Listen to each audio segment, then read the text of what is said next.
இயேசு கிறிஸ்துவின் நாமத்தினால் உங்களை வாழ்த்துகிறோம். இந்த நல்ல நாளிலே ஆண்டவருடைய வார்த்தையை நாம் பார்க்கலாம். யோபு 42ஆம் அதிகாரம் 2ஆம் வசனம். தேவரீர் சகலத்தையும் செய்ய வல்லவர், நீர் செய்ய நினைத்தது தடைப்படாது என்பதை அறிந்திருக்கிறேன். பிரியமானவர்களே, இந்த காலை வேளையில ஆண்டவர் உங்களோட பேசுகிற வார்த்தையை நாம் பார்க்கலாம். இன்றைக்கு ஆண்டவர் சகலவற்றையும் செய்ய அவர் வல்லமை உள்ளவரா இருக்கிறார்.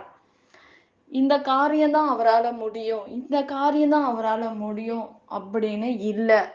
எல்லாவற்றையும் அவர் செய்ய முடியும். ஒரு மனிதனால் இந்த காரியம், இந்த படிப்புக்கு இந்த வேலை தான் செய்ய முடியும், இந்த காரியம்தான் இவங்களால செய்யக்கூடிய பலன் இருக்கு, இவரால இத முடியும், இவங்களால இத முடியாது அப்படின்னு சொல்லுகிறதை நாம் பார்க்கிறோம். ஆனால் ஆண்டவர் சொல்றாரு, சகலத்தையும் செய்ய வல்லவர்.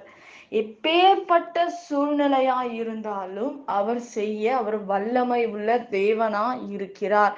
என்ன காரியமா இருந்தா கூட கர்த்தர் நமக்கு வாய்க்க பண்ணுவேன் என்று சொல்லுகிறதை நாம் பார்க்கிறோம்.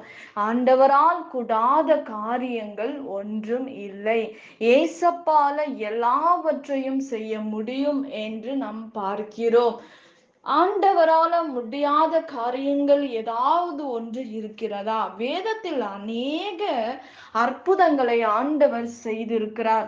கானான் ஒரு திருமணத்தில் ரசம் குறைபடும்போது கூட ஆண்டவர் அதை தண்ணீரை ரசமாக மாற்றினார் என்று வேதம் சொல்லுகிறது.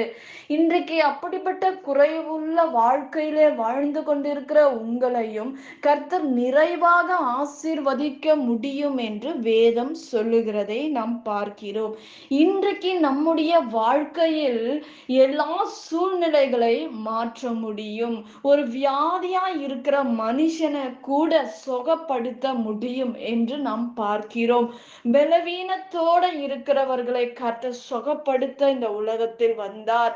எல்லா பலவீனத்தையும் சாபத்தையும் ஆண்டவர் சிலுவையிலே ஜெயித்திருக்கிறார். நம்முடைய பாடுகள், வியாதிகள், அவமானங்கள், போராட்டங்கள் எல்லாவற்றையும் ஆண்டவர் ஜெயித்திருக்கிறார் என்று நாம் பார்க்கிறோம் வேதத்தில். பிரியமானவர்களே, கர்த்தர் நிச்சயமாக நம்முடைய வாழ்க்கையில் எல்லாவற்றையும் மேலான காரியங்களை நம்முடைய வாழ்க்கையில் அவர் தர விரும்புகிறார். நிச்சயமாக அவர் தர ஆயத்தமாய் இருக்கிறார். இன்றைக்கு அநேக இடத்தில் இருக்கிற சாபத்தின் நிமித்தமாக வருகிற பாடுகள், வியாதிகள், மரண படுக்கைகள் என்று நாம் பார்க்கிறோம். இந்த சாபத்திலிருந்து யார் நம்மை விடுதலையாக்க முடியும்?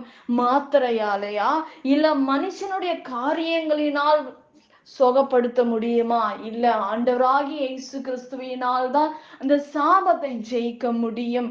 அவருடைய வல்லமை இறங்கும் போது சாபங்கள் உடைகிறதை நாம் பார்க்கிறோம். பிரியமானவர்களே, இன்றைக்கு நம்முடைய வாழ்க்கையில் நடக்கிற எல்லா காரியங்களையும் கர்த்தர் அறிந்திருக்கிறார். இன்றைக்கு ஆண்டவர் சொல்லுகிறார், சகலவற்றையும் செய்ய அவர் சகலத்தையும் செய்ய வல்லவர் என்று வேதம் சொல்லுகிறது. எல்லாவற்றையும் என்னால் செய்ய முடியும் என்று சொல்லுகிறார். ஆனால் நம்முடைய வாழ்க்கையில் சில காரியங்கள் நிமித்தமாக நாம் கொள்ளுகிறதை பார்க்கிறோம். வெளியே வர முடியாத பாடுகள், வெளியே நிற்க முடியாத சோதனைகள். எதற்காக இந்த உலகத்தில் நாம் இருக்கிறோம், எதற்காக வாழ்ந்து கொண்டு இருக்கிறோம் என்று சொல்லுகிறதை நாம் பார்க்கிறோம். பிரியமானவர்களே, இன்றைக்கு ஆண்டவர் சொல்லுகிறார், நீ செய்ய நினைத்தது தடைபடாது. யோபு அறிந்திருக்கிறார், ஆண்டவர் செய்கிற காரியங்களை ஒரு மனிதனும் தடை பண்ண முடியாது. உங்களுக்கு தர வேண்டிய ஆசீர்வாதத்தை ஒருவனும் தடை செய்ய முடியாது என்று வேதம் சொல்லுகிறது. இன்றைக்கு உன் ஆசீர்வாதத்தை பிசாசு திருடிடுவானோ, இல்ல மனுஷன் பறித்து கொள்ளுவாங்களோ என்று நீங்கள் நினைக்கலாம். இந்த உலகத்தில் பறித்து கொள்ளலாம். ஆனால் ஆண்டவர் கொடுக்கிற ஆசீர்வாதத்தை ஒரு மனிதனும் பறிக்க முடியாது. ஆண்டவர் செய்ய நினைத்தது ஒருவராலும் தடை செய்ய முடியாது என்பதை நாம் பார்க்கிறோம். யோபு அப்படிதான் சொல்லுகிறார். தேவரே, நீ செய்ய சகலவற்றையும் செய்ய நீர் வல்லவர். நீ நினைத்தது ஒரு நாளும் தடைபடாது என்று நான் அறிந்திருக்கிறேன் என்று வேதம் சொல்லுகிறது. ஆண்டவர் கொடுக்கிற காரியங்கள், ஆண்டவர் கொடுக்கிற எந்த காரியமா இருந்தாலும், எந்த ஆசீர்வாதமா இருந்தாலும், சுகமா இருந்தாலும் ஒரு மனிதனும் தடுக்க முடியாது. உங்களுக்கு ஆண்டவர் தருகிற ஆசீர்வாதத்தை மனிதன் தடை செய்ய முடியாது என்று நாம் பார்க்கிறோம். பிரியமானவர்களே, இன்றைக்கு உங்களுடைய வாழ்க்கையில் என்னுடைய கணவர் மனம் மாறணும் என்று நீங்கள் கேட்கலாம். அந்த மனமாற்றத்தை கர்த்தர் தருவார். அதை ஒருவனும் தடை செய்ய முடியாது. என்ன காரியத்துல நீங்க கேக்குறீங்களோ விசுவாசத்தோட கேளுங்க, ஜெபத்துல கேளுங்க.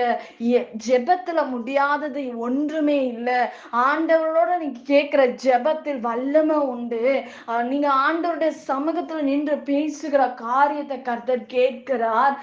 அவைகளுக்கு பதில் கொடுப்பேன் என்று சொல்லுகிறார். நீ விசுவாசத்தோட எவைகளை நீங்க கேட்கிறீங்களோ அவைகளை பெற்றுக் கொள்ளுவீங்க என்று வேதம் சொல்லுகிறது. இன்றைக்கு எந்த காரியத்தில் நீங்கள் இருக்கலாம், சூழ்நிலையில் இருக்கலாம், பலவீனத்தில் இருக்கலாம், விசுவாசத்தோட கேட்கிற யாரா இருந்தாலும் அவைகளை பெற்றுக் கொள்ளுவார்கள் என்று வேதம் சொல்லுகிறது. பிரியமானவர்களே, இன்றைக்கு நீங்கள் விசுவாசத்தோட கேளுங்க, கர்த்தர் உங்களுக்கு உதவி செய்வார். நாம் ஜெபிக்கலாம். பரலோகத்தில் வாசமாய் இருக்கிற அன்பின் பிதாவே, உங்க நாமம் மகிமைப்படுவதாக, உங்க ராஜ்யம் வருவதாக. ராஜா ஏசப்பா, இந்த நாள் ஆண்டவரே அப்பா, சகலத்தையும் செய்ய நீர் வல்லவர் என்று நாங்கள் பார்க்கிறோம். ஆண்டவரே, நீர் சகலவற்றையும் செய்து முடிப்பீராக. ராஜா, உங்க பிள்ளைகளுக்கு ஒரு அற்புதங்களை செய்யுங்க, அதிசயங்களை செய்யுங்க. இயற்கைக்கு அப்பாற்பட்ட அற்புதங்கள் நடக்கட்டும். ஆண்டவரே, சமாதானத்தை கட்டளையிடுங்க. ராஜா ஆண்டவரே, குடி பழக்கத்திலிருந்து விடுதலை தாங்கப்பா. பண தேவைகளை சந்திங்க. பிசாசானவன் கொண்டு வந்து போடுகிற எல்லாவற்றுக்கும் விளக்குங்கப்பா. பண பிரச்சனையினால சிக்கி இருக்கிற பிள்ளைகளை விடுதலையாக்குங்கப்பா. அற்புதங்களை செய்யுங்க ஆண்டவரே, அதிசயங்களை செய்யுங்க ஆண்டவரே. தேவைகளை சந்திங்க. குழந்தை இல்லாதவர்களுக்கு குழந்தையை கட்டளிடுங்க. இயேசுப்பா, சரீரத்துல சுகமும் ஆரோக்கியமும் தீர்க்காயுசும் கட்டளிடுவீராக. ராஜா, எல்லாவற்றையும் உங்க கரத்துல ஒப்பு கொடுக்கிறோம்ப்பா.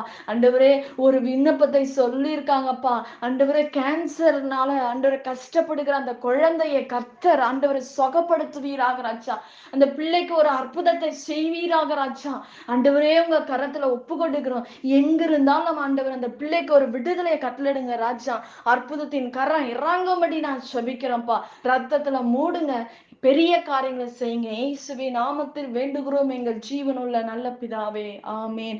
கர்த்தர் தாமே ஆசீர்வதிப்பீராக. ஆமேன்.